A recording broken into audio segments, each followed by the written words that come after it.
Olá, bom dia. A prisão de Eduardo Cunha dispara uma pergunta em Brasília. Quem tem medo do ex-presidente da Câmara? Antigos aliados temem que ele negocie uma delação. E o governo avalia o impacto da prisão que paralisou os trabalhos na Câmara. Ao justificar a prisão, o juiz Sérgio Moro afirmou que Cunha poderia intimidar testemunhas e que cometeu crimes em série. A polícia faz operação agora contra vereadores flagrados recebendo propina em Parauapebas, no sul do Pará. É a cidade onde um vereador admitiu que, se não for corrupto, não se sustenta. Defensores públicos fazem blitz pelo país em hospitais que tratam o câncer de mama e pedem a abertura de uma investigação da Polícia Federal sobre o descaso no atendimento. Na reabertura do FIES, estudantes enfrentam problemas para concluir a inscrição no sistema do MEC na internet. Uma guerra entre quadrilhas do Rio e de São Paulo se espalhou pelo país e deixou 27 mortos somente nesta semana. As facções criminosas disputam novas áreas no tráfico de drogas. Com a inflação em queda, o Banco Central confirma as expectativas, reduz os juros em 0,25 e já projeta novos cortes. A gente explica ainda porque cidades, várias delas, tiveram redução na conta de luz. Tem a ver com a queda do dólar e com Itaipu. O confronto final entre Trump e Hillary antes da eleição presidencial americana. O bilionário disse que não sabe se vai respeitar o resultado das urnas. E a fase de decisão da Copa do Brasil vai ser entre mineiros e gaúchos. Os times paulistas foram todos eliminados. São estes os nossos destaques. E hoje é quinta-feira, 20 de outubro. Bom Dia Brasil está começando.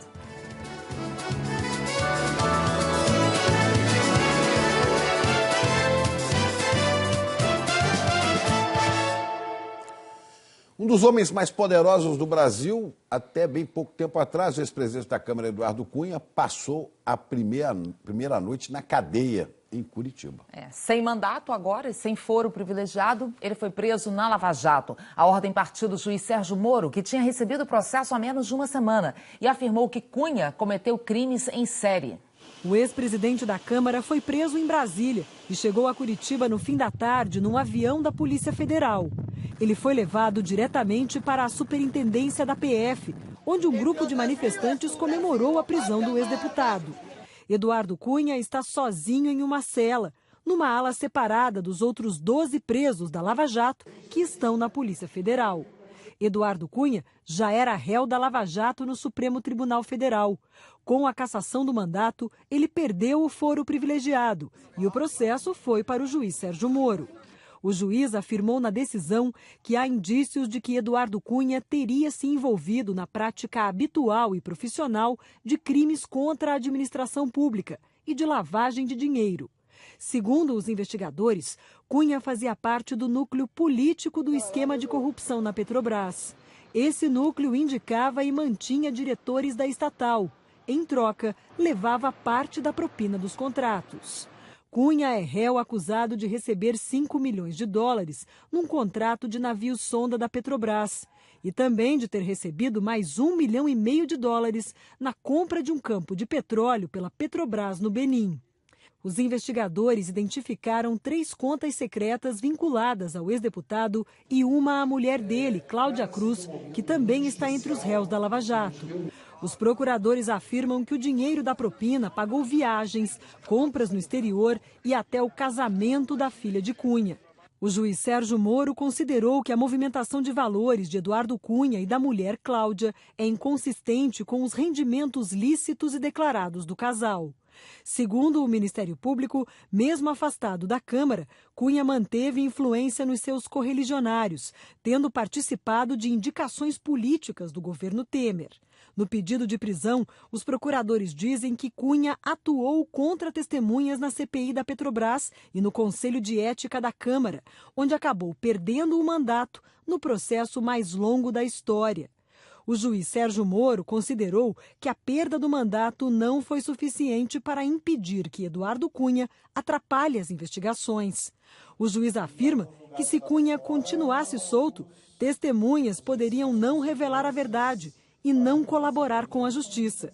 E declarou que essa conduta intimidatória é um dos fundamentos para decretar a prisão preventiva. Segundo Moro, a dimensão e o caráter serial dos crimes por vários anos são característicos do risco à ordem pública.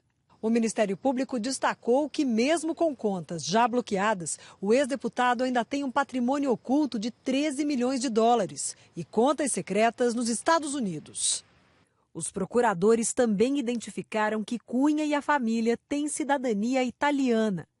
Segundo o juiz Sérgio Moro, enquanto não houver rastreamento completo do dinheiro, existe risco de fuga. O juiz determinou o bloqueio de 8 carros da família de Eduardo Cunha. O advogado do ex-deputado disse que não vê elementos para a prisão. Esse pedido de prisão ficou no Supremo por mais de 4 meses. O Supremo não decidiu, o que significa que não havia elementos para prender, porque um pedido de prisão é uma coisa urgente. E em menos de uma semana ele acaba sendo preso aqui sem qualquer fato novo. O advogado de Cláudia Cruz disse que ela está colaborando com a Justiça. O Palácio do Planalto não quis comentar a suposta influência de Eduardo Cunha no governo. E essa prisão de Cunha deixou apreensivos os adversários deles, os aliados também, ex-aliados. Vamos falar sobre isso com a Juliana Morrone, lá em Brasília. Oi, Juliana, bom dia. É gente abessa aí com a preocupação de uma possível delação premiada, né? De Cunha sair entregando políticos para tentar se livrar da cadeia. Foi como o Chico disse na abertura do jornal, né, Ana? Quem tem medo de Eduardo Cunha? Bom dia para você, bom dia ao Chico, bom dia a todos. E essa pergunta leva a outra. O que o Ministério Público exigiria de compromisso e de informação no caso de uma tentativa de acordo de delação premiada? Eduardo Cunha já tinha feito ameaças implícitas a políticos enquanto ainda era deputado e está até preparando um livro. Agora, o cenário dele é o seguinte: preso, isolado do mundo político, com os bens bloqueados, e o que ele tem na mão? Sabe muito, principalmente sobre o partido dele, o PMDB. A notícia da prisão de Eduardo Cunha deixou o clima meio conturbado no Congresso. O deputado Marcos Rogério, que foi relator do processo contra Cunha no Conselho de Ética, disse que estava com colegas quando soube da prisão. Na hora do almoço foi um silêncio total. Cunha passou de todo poderoso da Câmara a alguém que todo mundo queria evitar nos últimos meses. Acumulou poder e conhecimento sobre o mundo da política como deputado, líder do PMDB e depois presidente da Câmara. Ajudou a encontrar financiadores para campanhas eleitorais. Por isso, tinha a gratidão dos deputados do chamado Baixo Clero.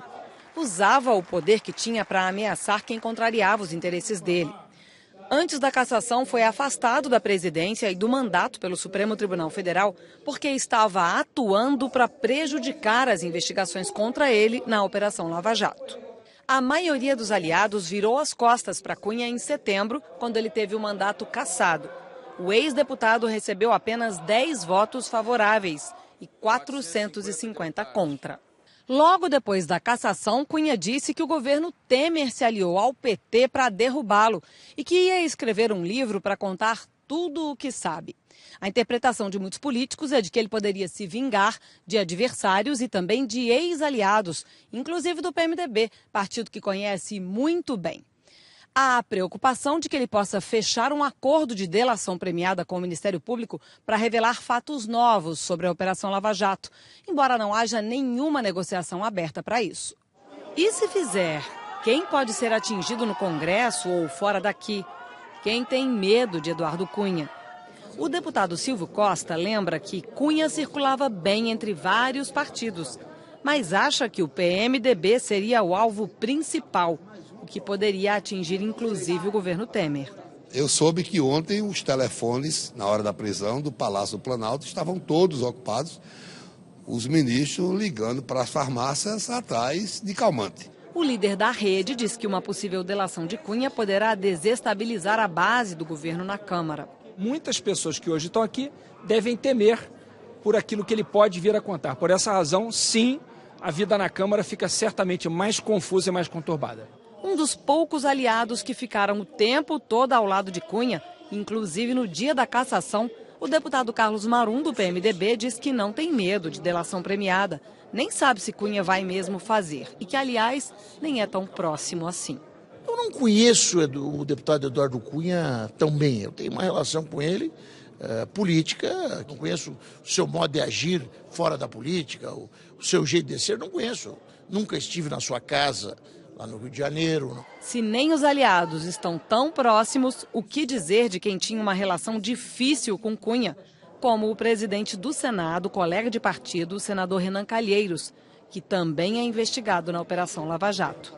Ontem ele tentou evitar o assunto uma vez. Até que importa saber o que é que eu acho. E de novo. Eu não acompanhei, eu não estou acompanhando esses fatos. Eu não sou uma pessoa indicada para comentar este fato. Preciso me abster de comentar. No Palácio do Planalto, silêncio.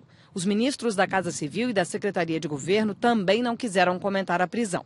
A Secretaria de Imprensa informou que não há preocupação com a eventual delação de Cunha, porque o Planalto não interfere na Lava Jato. O líder do governo, o senador tucano Aloysio Nunes, diz que a prisão não respinga no governo. Olha, cada um sabe o que deve, mas para o governo não tem nenhuma preocupação. Cunha foi preso sem ter devolvido o apartamento funcional da Câmara aqui em Brasília. A Câmara chegou a mandar uma carta a ele essa semana avisando que o prazo para devolução já tinha vencido. E eu aproveito que a Renata Lopretti está aqui conosco para dar bom dia e para perguntar. Por enquanto não tem nada de concreto, né, Renata? Mas qual a probabilidade de uma delação premiada?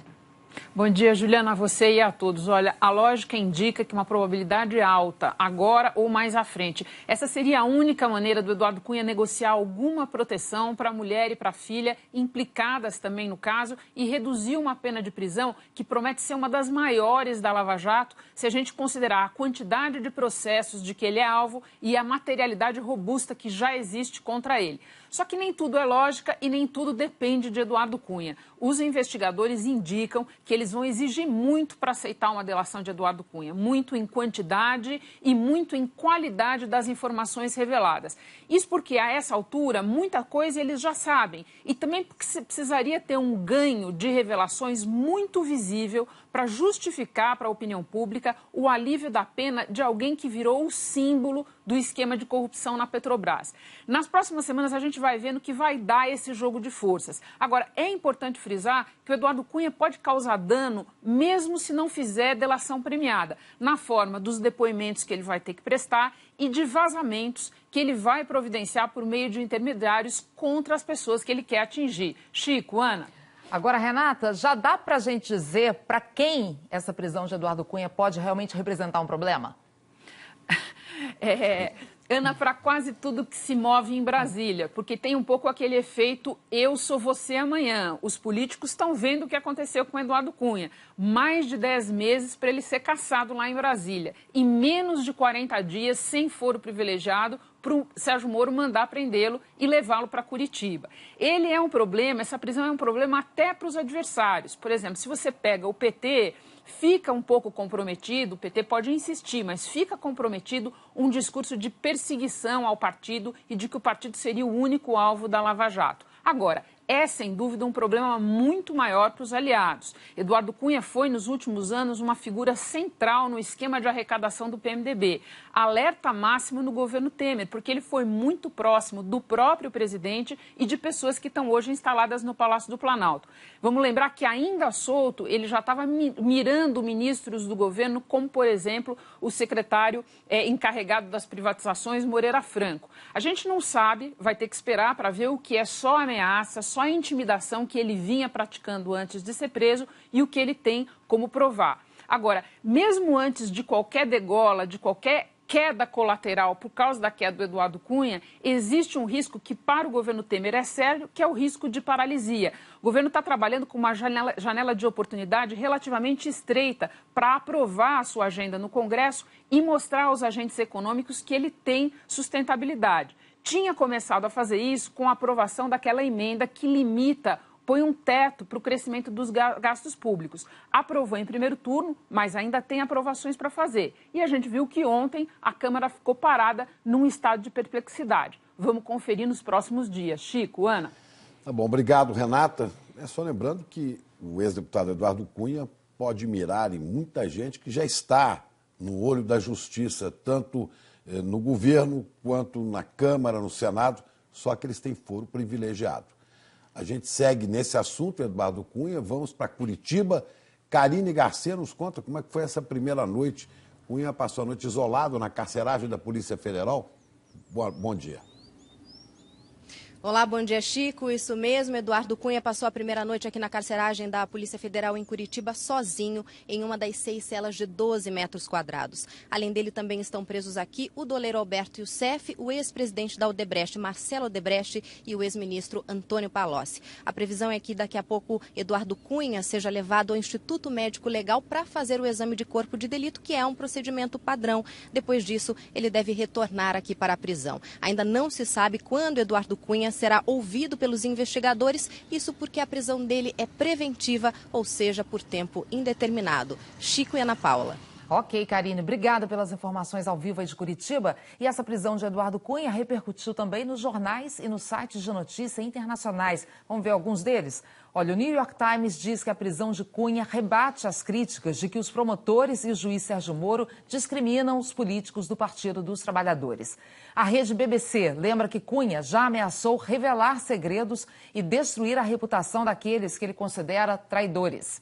Agora, Financial Times, dizendo que a prisão de Cunha ameaça desestabilizar o governo Temer e tornar mais difícil a aprovação da reforma fiscal para tirar o Brasil da recessão. E por fim, a gente mostra para você, o Wall Street Journal destaca que a prisão de Cunha é uma reviravolta para um dos políticos mais poderosos do Brasil.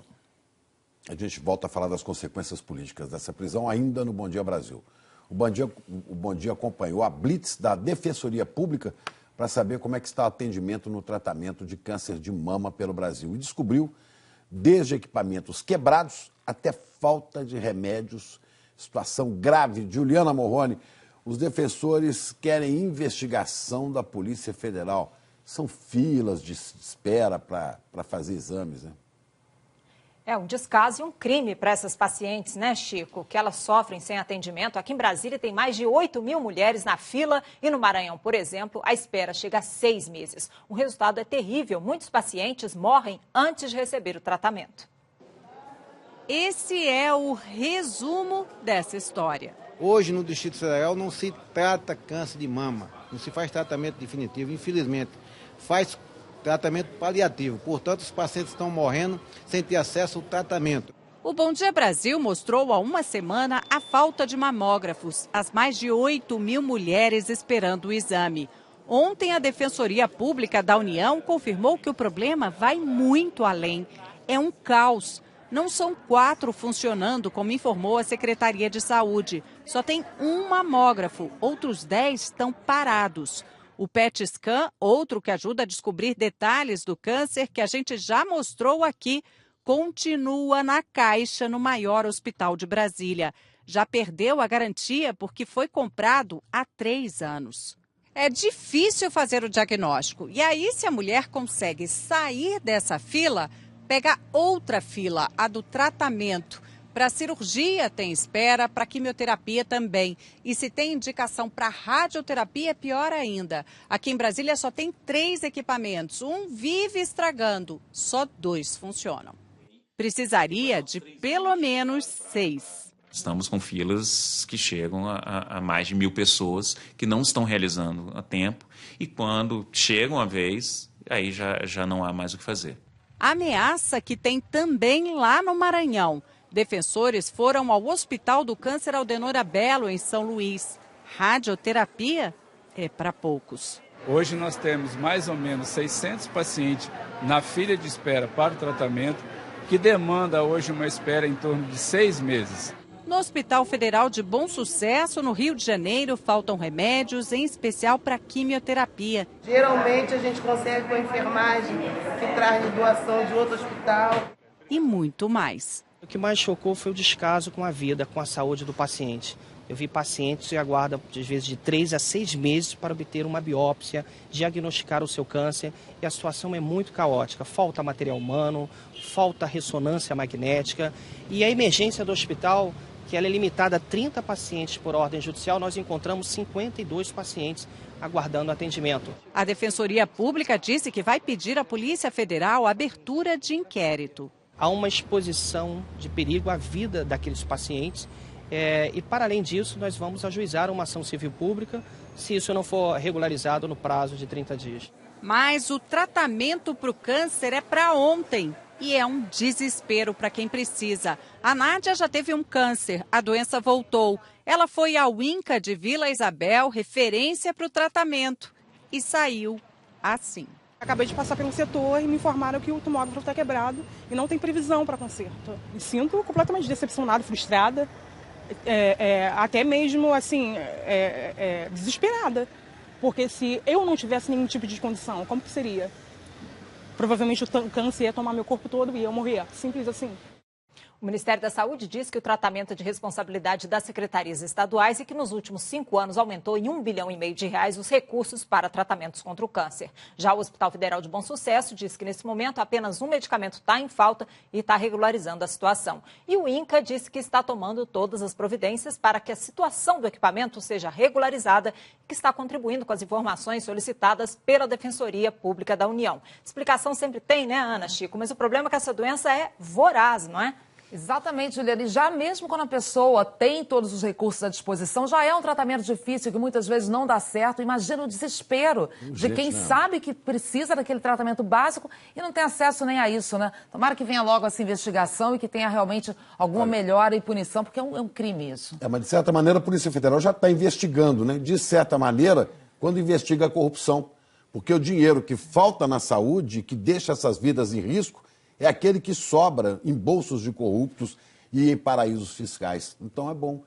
Tem desvio, tem má gestão, tem que apurar tudo mesmo. Até mais, viu, Juliana? Vamos falar agora de uma notícia para os estudantes. Teve problema no primeiro dia de inscrição do FIES. Estudantes de várias partes do país não conseguiram renovar o contrato por falhas no sistema. A Joconda Brasil foi saber o que aconteceu e está aqui então para dizer para a gente, Joconda, bom dia. Qual foi a resposta do Ministério da Educação?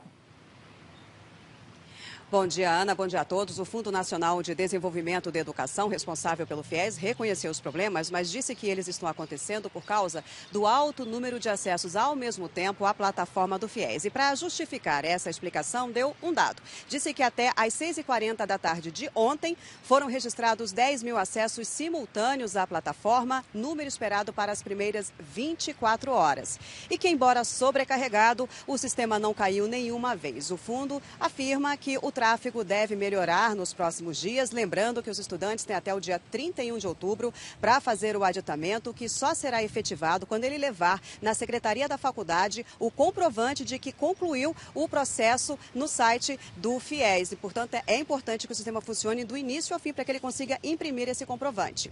Chico, Ana. Obrigado, Joconda. Agora vamos falar do clima. Subiu para 63 o número de cidades atingidas pela chuva no Rio Grande do Sul. Tiago Scheuer apostos para nos dizer se vai continuar chovendo por lá, né, Tiago? Qual é a previsão para hoje, hein? Bom dia. Oi, Chico. Bom dia para você, para a Ana também. Bom dia, Brasil. Tem uma boa notícia, viu? Até que, enfim, a chuva vai dar uma trégua no Rio Grande do Sul. Hoje a chuva forte continua, então, em pontos de Santa Catarina, do Paraná e também de boa parte do Brasil. Inclusive no Distrito Federal, viu? Onde ontem um temporal com raios e ventos fortes deixou, olha só, estragos em Samambaia, que fica perto de Brasília. Um transformador explodiu e um poste também chegou a cair. Boa parte da cidade passou a noite sem luz e pelo menos 1.000 casas tiveram algum tipo de prejuízo com isso tudo. E hoje o nosso mapa ele tá bem verdão, você vai ver aqui, ó, fazia tempo que a gente não mostrava um mapa assim. Veja aqui, ó, pancadas de chuva localmente fortes então, do norte do Brasil, passando por boa parte do Nordeste, ó, pegando Piauí, também Tocantins, boa parte da Bahia, onde estava muito seco, e descendo aqui pelo Sudeste, Centro-Oeste de Minas, boa parte do Rio, São Paulo, onde já choveu agora de manhã, Paraná, como eu já falei, e o Centro-Oeste todinho.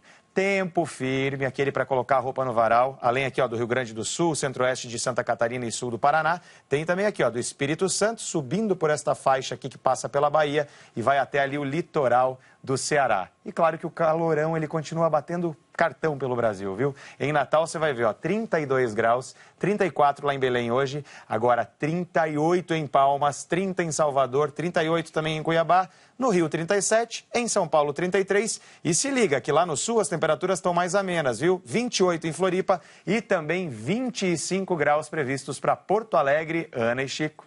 Só o alívio da chuva já é uma excelente notícia lá para o sul, né, Tiago? Agora, você estava mostrando aí as temperaturas altíssimas. Essa primavera vai emendar com o verão ou como é que vai ser aí nos próximos dias, hein? Pois é, Ana, já está emendando, né? Tá tudo meio junto. Ó. Praticamente em todo o Brasil continua calor, tá? Lá no sul é que as temperaturas elas vão continuar também mais baixas amanhã. Você vai ver aqui comigo, tem uma frente fria que ela está começando a viagem no litoral do sul e aí isso também ajuda a agitar o mar, ó, entre o Chuí e Tramandaí, no Rio Grande do Sul, ondas de até 3 metros entre hoje e amanhã, por isso atenção para você que vai para o mar. Falar da chuva de amanhã, para a gente ver como é que vai ser isso, vai chover mais ou menos nos mesmos lugares de hoje. Ó. Você vê que o Rio Grande do Sul continua seco, chuva vai de Santa Catarina até o centro-oeste e respinga um pouco no nordeste e no norte do Brasil, pelo menos mais um dia aí de tranquilidade para os gaúchos com relação à chuva. Com vocês, Ana e Chico. Obrigado, Tiago. E 54 cidades de São Paulo, de todo o estado, de Goiás também, vão ter redução no preço da conta de luz. São mais de 6 milhões de residências beneficiadas pela mudança. O consumidor recebeu a notícia meio desconfiado. Não sei não, só depois que acontecer, que eu acredito. Mas é o que a Agência Nacional de Energia Elétrica acaba de autorizar. Redução na tarifa de energia. Quase 24% na média para os consumidores de 3 regiões do estado de São Paulo: Vale do Paraíba, Alto Tietê e Litoral Norte. Também haverá redução na tarifa em Goiás, quase 11% para as indústrias e quase 9% para as casas. Isso pode ajudar o publicitário Lee Anderson a controlar melhor os gastos com a conta de luz. Você chegar a uma conta de 45 no ano passado e ela esse ano chegar a R$102, quase na mesma tangente de gasto que eu gastei. Então, para nós, eu acho pesado. Este ano, clientes de outras 22 distribuidoras de energia elétrica das regiões Sul, Sudeste e Centro-Oeste já tiveram redução no valor da tarifa. Essas regiões compram energia de Itaipu, que teve o custo de geração reduzido em 32%. Segundo a Agência Nacional de Energia Elétrica, a desvalorização do dólar e a diminuição do pagamento de subsídios, como o Luz para Todos, contribuíram para o corte no valor da tarifa. Além desses fatores, aqui em Goiás, a Companhia de Energia Elétrica do Estado diz que a população também contribuiu, diminuindo o consumo. O envio das contas, já com a redução, deve começar no final deste mês, de acordo com o vencimento de cada fatura. Reduziu o consumo de energia elétrica no país e facultou o governo federal a desligar as termoelétricas de geração mais cara e assim baixou o preço de custo de energia elétrica e essa baixa de custo de energia elétrica tem que ser repassada à população. O Vitorino, que pagou quase R$350 na última fatura, já fez as contas. Se o consumo não mudar, ele deve pagar cerca de R$35 a menos. A gente procura sempre gastar o mínimo possível. É a questão que a gente paga imposto demais, né? Pagamos todos, né? Ainda na área de economia, o Banco Central quebrou o jejum de 4 anos e reduziu a taxa de juros. E o recado é que vem novos cortes por aí, vai depender da inflação e do aperto fiscal do governo. Vamos ver as informações aqui. Olha, a última queda da taxa de juros tinha sido aqui em 2012, quando atingiu esse menor nível histórico de 7,25% ao ano. Isso foi durante o primeiro mandato da ex-presidente Dilma. Depois, olha, a gente vê que de 2013 para cá, os juros subiram com força aí para tentar segurar a inflação. E agora, como os preços começaram a ceder, o Banco Central fez essa redução, mas foi cauteloso. Decidiu por unanimidade por essa queda de 0,25 percentual nos juros e a taxa então caiu agora para 14% ao ano. A dúvida daqui para frente é como será o ritmo de queda da inflação que vai determinar possíveis futuras reduções nos juros. Vamos falar agora de futebol, vamos falar de Copa do Brasil. Mineiros e gaúchos estão comemorando os resultados de ontem à noite, né? Cris Dias, Os paulistas. Bom dia. A Copa do Brasil acabou para os paulistas, né, Ana? Mas assim, os mineiros e os gaúchos em quase sua totalidade estão comemorando, né? Clássicos de mineiros ou clássicos de gaúchos logo na final. Na final, não é? Pode Depois dar a gente Grêmio vai dar aí Internacional, o panorama das semis, mas provavelmente vai ser isso mesmo, né, Chico? Vamos ver então como é que foram os jogos ontem, começando pelo Mineirão, Cruzeiro e Corinthians. Olha só, pode rodar. Tá aí, passe do Robinho pro Ávila, abriu o placar pro Cruzeiro. Aí o Wendel cruzou e o Rodriguinho empatou para o Corinthians. Teve pênalti que o Ávila cobrou para fazer 2-1 para o Cruzeiro. Nessa jogada aí, escanteio, o Bruno Rodrigo ampliou, 3-1 Cruzeiro. Foi o jogo com mais gols, viu? Aí nessa jogadinha ensaiada, a Arrascaeta fez 4-1 para o Cruzeiro e o último gol do jogo tá aí, ó, passe do Fagner Hildo. 4-2 para o Cruzeiro, placar final, Cruzeiro classificado, né? Agora vamos para a Arena Palmeiras, Palmeiras de azul, hein? Com time misto contra o Grêmio. Thiago Martins abriu o placar para o Palmeiras. E o Everton, aos 30 do segundo tempo, né? Passe do Douglas, ele aproveitou para empatar. O jogo de ida tinha sido 2-1 para o Grêmio, que estava com a vantagem do empate, portanto, classificado também. Beira-Rio agora Internacional com time misto e o Santos com time titular. Escanteio cobrado pelo Alex, o Ailon fez 1-0. E no contra-ataque aí o Eduardo Sacha fechou para o Inter 2-0 também. Parece está que esse classificado. time misto do Inter é melhor que é melhor, pois é, né? Fica a dica aí para o Celso Rotti no Brasileirão, né? E agora no Alfredo Jaconi, hein, Chico? Juventude, Atlético Mineiro, 32 segundos de jogo, 1-0, gol do Hugo Almeida. E no jogo de ida tinha sido 1-0 para o Galo, foi para os pênaltis, né? O São Vitor, o seu São Vitor, defendeu as cobranças do Wallace e do Robertson. E o Casares converteu a última cobrança e classificou o Galo, né? Placar final 4-2 nos pênaltis. Muito bem, agora vamos ver então como é que ficaram as semifinais, né? O Internacional enfrenta o Atlético Mineiro, que vocês já vão ver aí, e na outra semifinal estão os dois maiores campeões da Copa do Brasil, uma final azul aí, Cruzeiro e Grêmio, 4 títulos para cada um. Agora uma notícia da Paralimpíada, hein, gente? Terminou o prazo de 1 mês para o comitê organizador reembolsar as pessoas que revenderam ingressos da competição. Mas até agora, apenas 57% dos consumidores receberam o dinheiro de volta.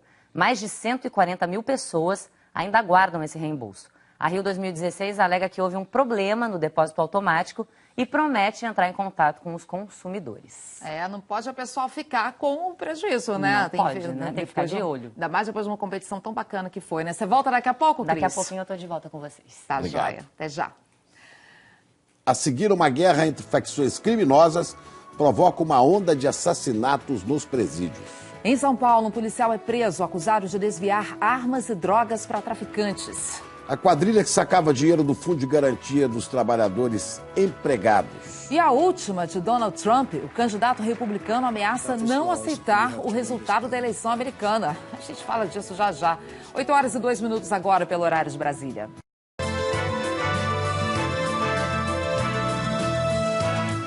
Estamos de volta para falar de uma guerra aqui no Brasil, a guerra entre facções criminosas, guerra que já provocou 27 mortes no norte do Brasil desde o começo dessa semana.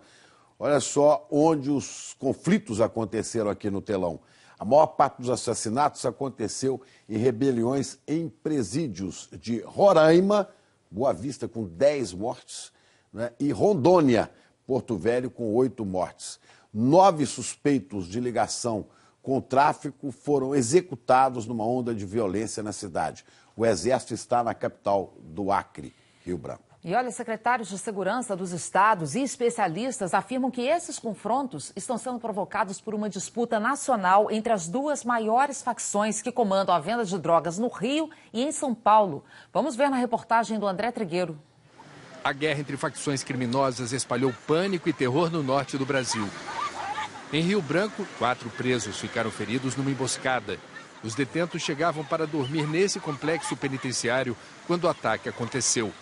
Como nós tínhamos as guarnições posicionadas junto com o BOPE, eles entraram atirando com arma de grosso calibre, com um poderio bélico forte, e nós reagimos à altura. A Secretaria de Segurança pediu apoio às Forças Armadas. 200 homens do Exército estão patrulhando ruas da capital do Acre. Na penitenciária de Monte Cristo, em Boa Vista, 10 presos foram executados no domingo, alguns queimados e outros decapitados. Entre os mortos estão 2 chefes da facção atacada. Um deles, Valdinei Alencar Souza, era acusado de ser o mandante de incêndios de ônibus e de carros da Prefeitura de Boa Vista. O secretário estadual de Justiça de Roraima disse que o conflito já era esperado. Todo o sistema penitenciário do Brasil já estava alguma coisa ia ocorrer. A vingança contra a facção que comandou o ataque ocorreu em Rondônia. 8 presos morreram no incêndio em uma das celas do presídio Enio Pinheiro, em Porto Velho, na segunda-feira. A penitenciária tem capacidade para 180 presos e abrigava mais de 800. Apesar da superlotação, o secretário de Justiça do Estado culpou a guerra do narcotráfico.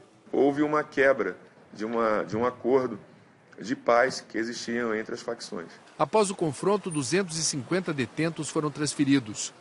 Na internet, a Vara de Execuções Penais de Rondônia informou que as investigações apontaram que o conflito ocorreu porque presos ligados a uma facção se recusaram a aderir ao grupo rival.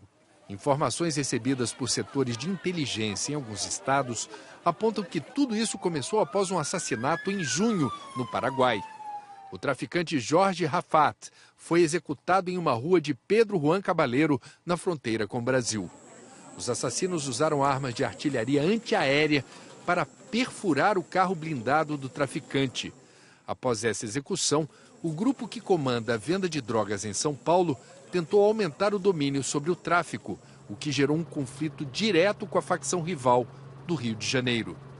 Ainda não houve confrontos nos presídios do Rio, mas fontes ouvidas pelo Bom Dia Brasil disseram que mais de 100 detentos foram transferidos em presídios do estado desde o início da semana passada, a pedido dos próprios presos. O ministro da Justiça diz que há outra causa para a onda de violência nas penitenciárias. Alexandre de Moraes atribuiu as rebeliões à superlotação e descartou uma relação direta com o confronto entre facções. Não, obviamente que não é. Isso nós estamos acompanhando não só em Roraima, Rondônia, São Paulo, Porto Alegre. Nós precisamos atacar a causa do problema, porque esse número de presos leva a uma superlotação dos presídios, leva a condições desfavoráveis nos presídios, isso incita rebeliões, incita problemas. O ministro da Justiça disse que o governo federal ofereceu apoio a estados do norte. Uma das principais medidas que propõe é a realização de mutirões para reduzir o número de presos provisórios. O especialista em segurança pública Paulo Storani, antropólogo e ex-chefe do BOPE, defende um foco maior em ações preventivas e na inteligência. Ele diz que as táticas usadas por facções no Rio e em São Paulo avançaram Brasil afora. Bom, na verdade, uma disputa do mercado do crime por facções criminosas que utilizam suas bases no sistema penitenciário brasileiro. E nesses estados passaram a uma prática desse controle inspirado em modelos de São Paulo e do Rio de Janeiro. E essa disputa está levando ao aniquilamento do opositor, do adversário, do inimigo. E o resultado é isso que nós estamos colhendo. Se nada for feito, a tendência é de agravamento. E um policial do DENARC, o departamento que combate o narcotráfico em São Paulo, foi preso numa operação do Ministério Público e da Polícia Militar. O detetive é acusado de fornecer armas e drogas para uma facção criminosa. Policial Bruno Luiz Soares Figueiredo foi preso dentro do Departamento de Combate ao Tráfico da Polícia Civil, o DENARC.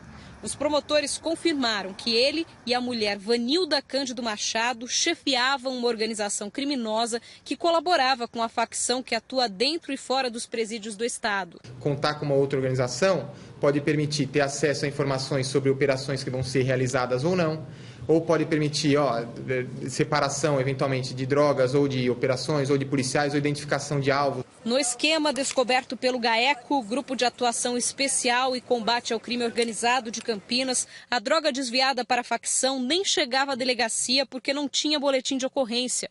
Em outros casos, ela era trocada por uma substância parecida antes de ser mandada para incineração. Entre quarta e quinta-feira foram cumpridos 33 mandados de busca e apreensão e 16 de prisão, 9 deles na região de Campinas, outros 7 na Grande São Paulo. 2 traficantes que entraram em confronto com a polícia morreram em Paulínia. Os promotores constataram também que o grupo fornecia armas para a facção. E agora as investigações continuam para ter ideia do tamanho e da influência dessa nova organização criminosa. O que não há dúvidas é de que eles recebiam informações privilegiadas. Inclusive, essa operação era para ser realizada só amanhã, mas o trabalho foi antecipado porque a notícia chegou até os ouvidos do policial que foi preso. Com o policial havia aproximadamente R$15.000, um pouco menos de R$15.000, e também o seu passaporte, o que nos dá motivos mais do que suficientes para acreditar de que ele já estava iniciando o seu processo de fuga. A investigação revelou o envolvimento de criminosos na política. Um candidato a vereador da região de Campinas, que não teve o nome divulgado, teria sido eleito com a ajuda financeira da facção criminosa, que recebe apoio da quadrilha descoberta nas investigações. Isso demonstra os tentáculos dessa organização criminosa, que se debruçam aí sobre o poder público, e a tendência da evolução das organizações de buscarem se infiltrar nos poderes constituídos. A gente volta daqui a pouco com o efeito da crise nas empresas de tecnologia. O salário encolheu. O jovem brasileiro suspeito de matar a família na Espanha se entrega à polícia. E as argentinas fazem uma greve nacional depois de um caso chocante de violência contra uma adolescente de 16 anos. A gente fala disso já já. Agora são 8h13 pelo horário de Brasília.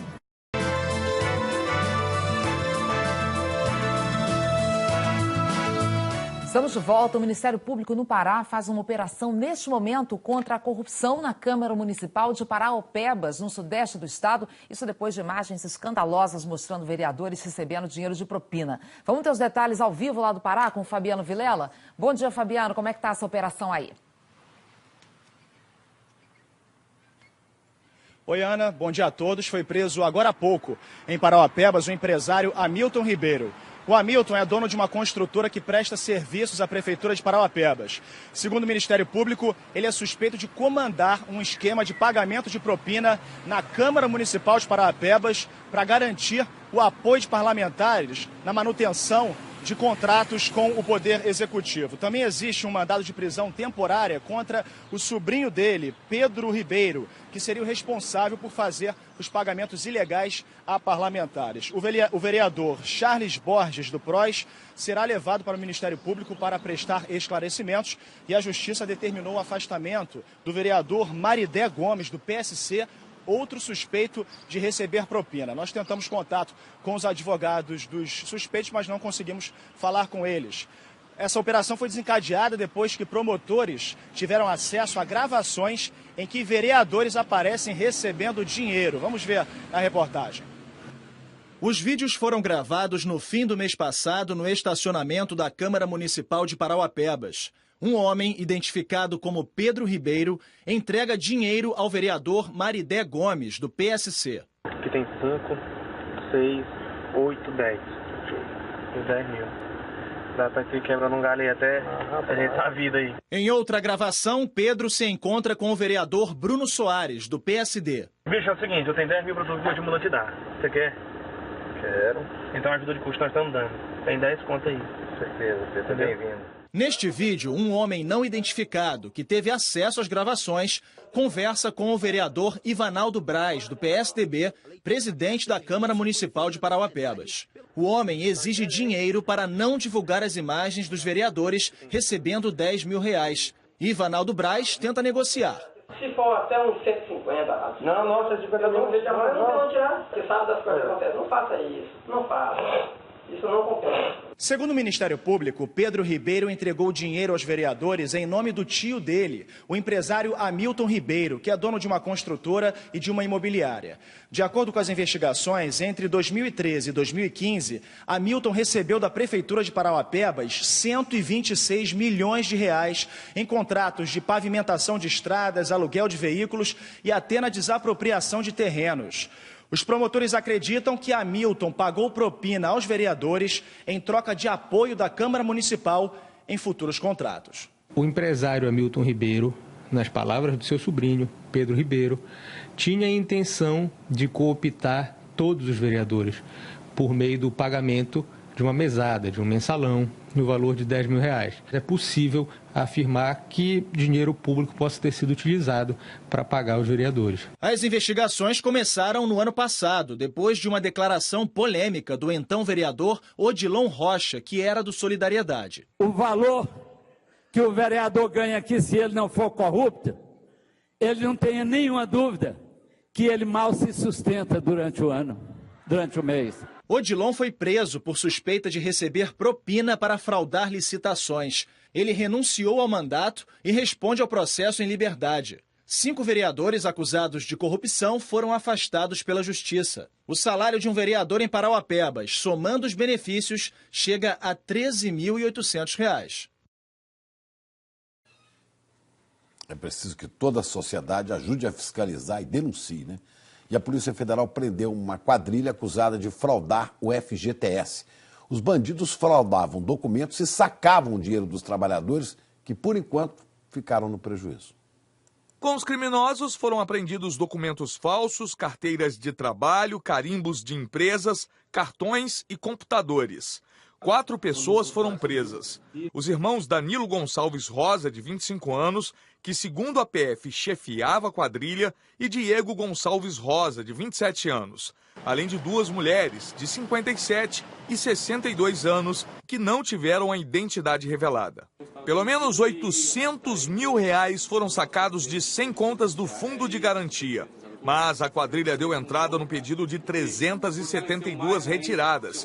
E o rombo pode chegar a R$ 3.400.000. O esquema criminoso funcionava assim.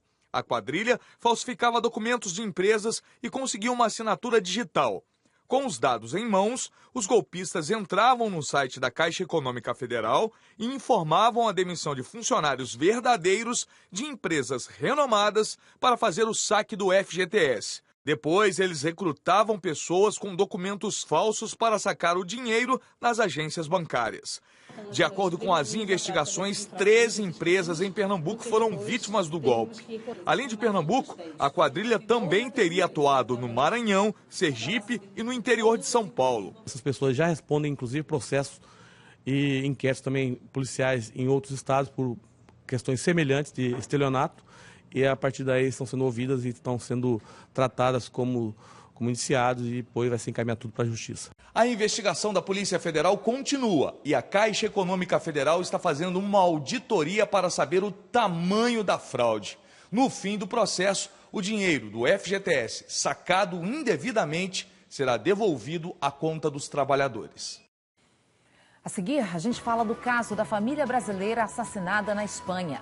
As argentinas fazem greve e protesto depois do estupro e assassinato de uma adolescente.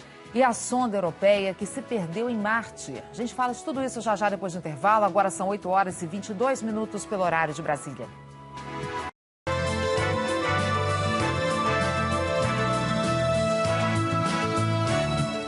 Os candidatos à presidência dos Estados Unidos se enfrentaram no último debate antes das eleições, agora de novembro. Uma pesquisa da CNN mostra que, mais uma vez, a democrata Hillary Clinton levou a melhor.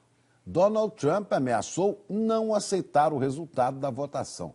A reportagem é dos correspondentes Felipe Santana e Sherman Costa.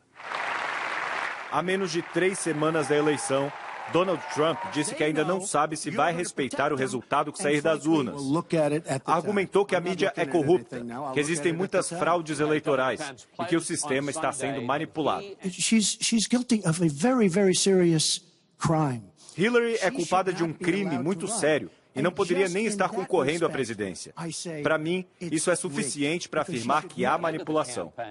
O moderador, o jornalista Chris Wallace, ainda tentou explicar a Trump que esse é um dos pilares da democracia americana. O candidato derrotado reconhece a vitória do oponente e assim o país sai do processo eleitoral unido. Trump não cedeu. Vou manter o suspense. Hillary se defendeu explicando que o crime a que Trump se referiu foi a decisão de usar um e-mail pessoal para assuntos de trabalho quando era secretária de Estado. Toda vez que Donald acha que as coisas não estão andando da forma como ele gostaria, ele diz que há manipulação. O FBI investigou os meus e-mails por 1 ano e concluiu que não houve crime, afirmou. E completou: ele está denegrindo e enfraquecendo a nossa democracia. Foi o momento mais tenso de um debate fundamental. Hillary Clinton e Donald Trump ficaram frente a frente pela última vez antes das eleições. Ele tinha uma tarefa mais difícil. Precisava recuperar pelo menos parte do apoio que perdeu desde que as acusações de assédio sexual vieram à tona. Para ela, o maior objetivo era não cair nas provocações de Trump. Trump seguiu a cartilha do Partido Republicano. Disse que era contra o aborto e a favor do porte de armas. Se disse honrado de contar com o apoio da NRA, a Associação Nacional de Rifles. Hillary defendeu que o governo não pode ter nada a ver com a escolha de uma mulher em abortar ou não. O muro que Trump quer construir entre os Estados Unidos e o México, mais uma vez veio à tona. Ele disse que nas fronteiras há muitos hombres maus, usando assim mesmo a palavra em espanhol. E disse ainda que a própria Hillary votou, enquanto senadora, pela existência de muros entre os dois países. A democrata admitiu, disse que em algumas regiões o muro é mesmo necessário, mas que o mais importante é regularizar a situação dos trabalhadores sem documentos para impedir que empregadores explorem essa mão de obra barata, o que acaba derrubando os salários de todos os americanos. Donald entende muito bem disso, porque usou mão de obra ilegal para construir a Trump Tower, alfinetou. Trump disse que Hillary quer um país sem fronteiras. E é aí que os e-mails vieram à tona e o Brasil foi envolvido. O moderador disse que a candidata fez uma palestra para funcionários de um banco brasileiro e que afirmou que acredita em fronteiras abertas e livre comércio. Hillary disse que estava falando sobre recursos energéticos. E acusou Trump de estar aliado à Rússia no vazamento dos e-mails e que o presidente Vladimir Putin apoia Trump porque adoraria ter um fantoche como presidente dos Estados Unidos. Você é o fantoche, retrucou Trump. Trump acusou Hillary de ter deixado que o Estado Islâmico surgisse no Iraque e que ela não é capaz de derrotá-los. Ela disse que enquanto ajudava a capturar Bin Laden, Trump estava apresentando programas de televisão.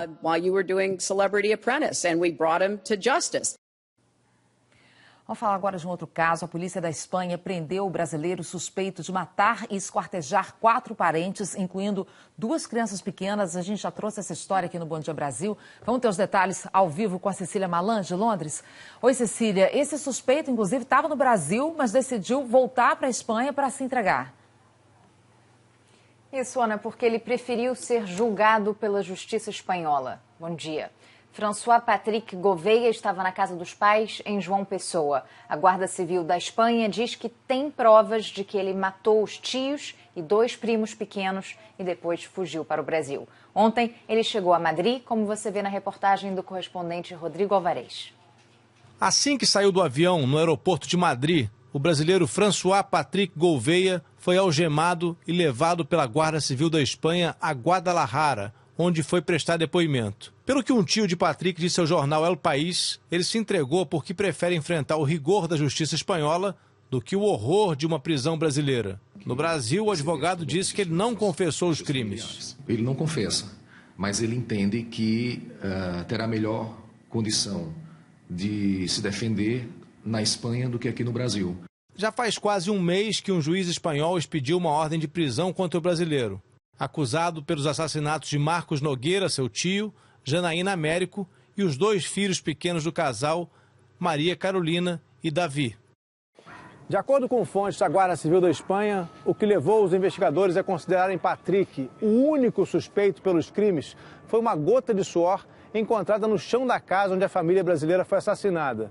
Essa gota tinha exatamente o mesmo DNA de um fio de cabelo de Patrick. Os investigadores encontraram também uma impressão digital na fita isolante que foi usada para lacrar os sacos onde os corpos foram colocados depois de ser esquartejados. De acordo com essa mesma fonte, a impressão digital também era de Patrick. O crime foi em meados de agosto na casa que Marcos e a mulher alugaram em Piós, nos arredores de Madrid, justamente pensando em se esconder do sobrinho Patrick. O rapaz de 19 anos morava na Espanha desde o começo do ano, dividiu o apartamento com os parentes e, pelo que o pai de Janaína relatou, tinha um comportamento inaceitável. andando semi-nu dentro de casa, interessado em Janaína e sugerindo que ela abandonasse a filha na rua, pois não gostava de Maria Carolina. Em João Pessoa, parentes manifestaram mais uma vez a indignação diante dos crimes covardes atribuídos a Patrick. A justiça seja feita lá na Espanha ou aqui mesmo no Brasil, mas que seja feita com toda a verdade possível e que ele tenha um julgamento correto. Já está em vigor a trégua anunciada pelos russos na cidade de Alepo, na Síria. A pausa será de 11 horas durante 3 dias para que civis possam deixar a cidade através de 8 corredores humanitários. Desde terça, Rússia e Síria suspenderam os bombardeios, mas hoje cedo, jornalistas da agência France Press registraram tiros de artilharia na área reservada para esses corredores. Desde o mês passado, quando o governo sírio intensificou a batalha por Alepo, mais de 700 pessoas morreram. A Agência Espacial Europeia deu uma coletiva agora há pouco para falar da missão em Marte. A sonda Schiaparelli, que deveria testar tecnologias em solo marciano, perdeu o sinal com o centro de controle na Alemanha 1 minuto antes de pousar. Ao que tudo indica, o paraquedas abriu antes da hora. Já a nave-mãe, que carregou a sonda pelo espaço, vai passar os próximos anos na órbita do planeta, estudando os gases na atmosfera. Chico, Ana. Obrigado, Cecília. Na Argentina, milhares de mulheres pararam o trabalho, vestiram-se de preto, de luto, e foram para as ruas de Buenos Aires. Era um protesto contra a violência que se faz à mulher. A mobilização foi convocada depois da morte da adolescente Lúcia Pérez, de 16 anos, que foi drogada, estuprada e torturada barbaramente na cidade de Mar del Plata. A manifestação foi marcada pelas redes sociais e se espalhou para outros países, como Chile, Uruguai, Colômbia, México e chegou até o Brasil. No caso desse crime bárbaro contra essa adolescente, já tem 2 suspeitos presos e um terceiro sendo procurado. A gente volta a seguir com o mapa do emprego na indústria para quem tem qualificação. A crise no emprego está poupando as empresas de internet, mas elas estão pagando menos agora. Neste momento, 8 horas e 35 minutos, hora de Brasília.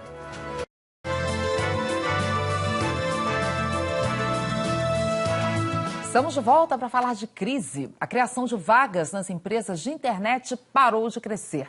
Isso nem chega a ser uma má notícia, porque pelo menos o setor está escapando da onda de desemprego. Não é isso, Rodrigo Bocardi? Bom dia para você. Não tem desemprego, mas em compensação os salários, encolheram.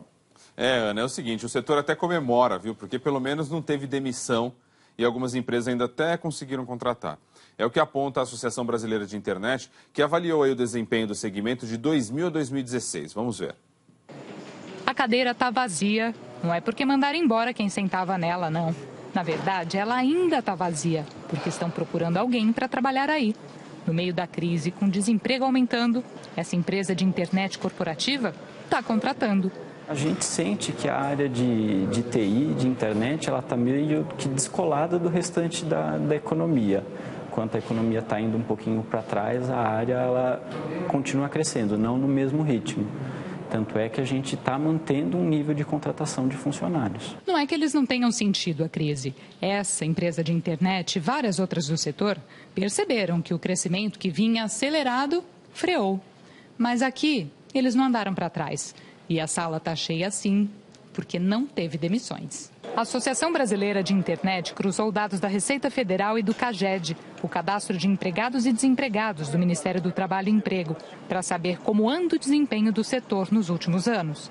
Em 2000, as empresas de internet empregavam 177 mil pessoas. Em 2015, passou para 326 mil o número de trabalhadores no setor.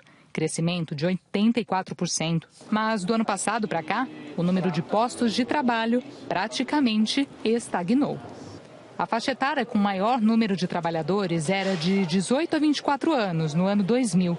Agora, a faixa mais significativa é a de 30 a 39 anos, até porque muitos daqueles trabalhadores envelheceram. Aumentou mais de 170% o número de funcionários com curso superior.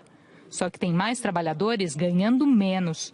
grupos que recebem até 5 salários mínimos passaram de 64% para 74%. Houve uma redução da massa salarial, sim. Na verdade, hoje a maior parte dos funcionários eles estão entre 3 e 5 salários mínimos. Houve uma redução em torno de 5% nesse processo. Parece até contraditório, mas o número de empresas não parou de aumentar. Eram 23 mil há 16 anos, 99 mil no ano passado e são mais de 103 mil até agosto deste ano. O Guilherme entrou no mercado há 1 ano e não se assusta com as notícias sobre desemprego. Eu estou tranquilo agora e com pretensão de crescimento, né? Porque como a gente vem acompanhando, a tecnologia é uma área que cresce muito e está crescendo, né? A gente vê falar todas as horas, né? Interação de pessoas com máquinas e conectividade entre as coisas. Então, nesse momento eu estou tranquilo e esperançoso para mais crescimento, né? Isso aí, né? Uma área tão importante que surgiu aí nos últimos anos, né? E que, como outras áreas, também torce aí para uma retomada. Chico e Ana. Obrigado, Rodrigo. Olha, a Receita Federal já arrecadou mais de 18 bilhões de reais com a repatriação do dinheiro de brasileiros que mantinham esse dinheiro ilegalmente fora do país. Ao todo, entraram nessa lista 9 mil contribuintes e 34 empresas. O prazo para voltar com o dinheiro para o Brasil termina no fim do mês e não vai ser prorrogado. Pois é, agora há pouco a gente falou do emprego na internet. Já a indústria vai precisar de 13 milhões de profissionais nos próximos 4 anos, mas tem que ser gente com qualificação. A Amanda não tira os olhos desse frasco aí. É uma experiência do curso de técnico em petroquímica. E a Amanda já sabe o que quer mais à frente. Análise. Quero ir para análise química. Você acha que é uma área boa? Para mim é. Ela está certíssima. Nos próximos 4 anos, o mercado vai precisar de mais de 300 mil profissionais qualificados em química e petroquímica. O mapa do trabalho industrial aponta as áreas que mais dependerão de mão de obra qualificada até 2020. São os setores de construção, meio ambiente e produção, metal mecânica e alimentos. De acordo com o estudo, 13 milhões de trabalhadores brasileiros precisam ser qualificados até 2020 para ocupar vagas na indústria. As pessoas precisam começar agora para conseguir se preparar, estar pronta para quando essa demanda surgir, essa demanda que já está mapeada para os próximos 4 anos, e a pessoa possa estar adequadamente preparada para identificar uma vaga mais qualificada no mercado de trabalho. Entre as funções técnicas, as maiores oportunidades devem estar nas áreas de controle ambiental, automação industrial e siderurgia, eletrotécnica e informática. O mercado deve dar boas oportunidades para profissionais de nível técnico, mas não apenas para eles. Funções que exigem cursos de qualificação com carga horária de 200 horas em média também estarão em alta.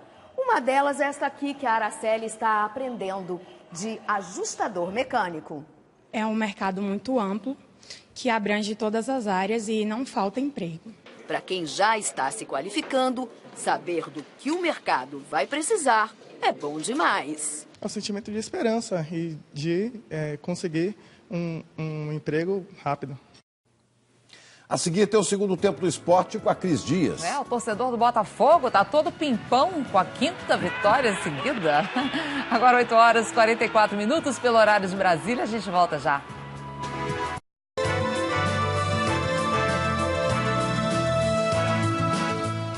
Cristiano Dias está de volta aqui, né, Cris? Porque tem mais gols, tem Copa Sul-Americana. Os times brasileiros enfrentaram colombianos. Isso aí, muitos gols nessa quinta-feira, como de praxe, né? A Copa Sul-Americana, lembrando, está na fase das quartas de final.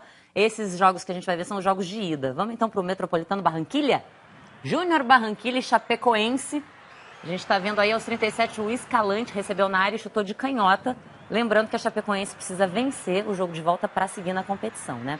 Agora Curitiba e Atlético Nacional, gol do Borja que você viu, e aí chutaço do Iago para empatar o jogo, placar final 1-1. E olha, ontem teve um jogo pela 32ª rodada do Brasileirão, né? Santa Cruz e Botafogo no Arruda. Botafogo continua brilhando, viu? Assistência do alemão, gol do Rodrigo Pimpão. Aliás, adorei o trocadilho, né? A torcida do Botafogo tá toda, né? Pimpona, no caso. Essa que é a 5ª vitória seguida do Alvinegro. Pimpão, graças ao Pimpão. Exatamente. Né? Agora vamos mudar de assunto, falar um pouquinho de surf, né? Etapa de Portugal, da Liga Mundial. O havaiano John Florence, primeiro colocado do ranking, venceu a bateria contra o português Miguel Blanco e avançou à terceira fase. O segundo colocado é o brasileiro Gabriel Medina, campeão mundial, que venceu o australiano Ryan Callinan e segue na cola do líder. Por enquanto, essas são as notícias do surf. Bacana. E com isso, a gente encerra o Moja Brasil de hoje. Amanhã tem mais, pessoal. Tá certo, turma. Aqui em São Paulo é dia meio que de endireitar aí o dia, quinta-feira. Começou meio torta, com chuva, temporal, depois passa, anoiteceu, clareou, aquela coisa. A gente sabe quando isso acontece em São Paulo, o trânsito e o transporte ficam mais complicados, né? Vamos em frente, então. Agora tá mais tranquila a situação por aqui. Bom dia para todo mundo, até amanhã. Semana tá voando, né? Já quinta-feira, aqui em Brasília, o presidente da Câmara vai conversar com líderes sobre reforma política, um assunto que está aí batendo a porta. E o presidente Michel Temer está chegando de viagem no Japão, chega no fim da manhã. Bom dia para você. Agora há pouco, em Berlim, o ministro do Exterior da Alemanha acusou o americano Donald Trump e a francesa Marine Le Pen de fazerem política baseada no medo e de alimentarem o monstro do nacionalismo. Boa quinta, gente. Até amanhã. Isso, ótima quinta-feira para você. Amanhã tem mais Bom Dia Brasil. Até lá. Isso aí, bom dia para vocês. Até amanhã. Até amanhã e viva Paracatu, no sertão de Minas, 218 anos. Até amanhã.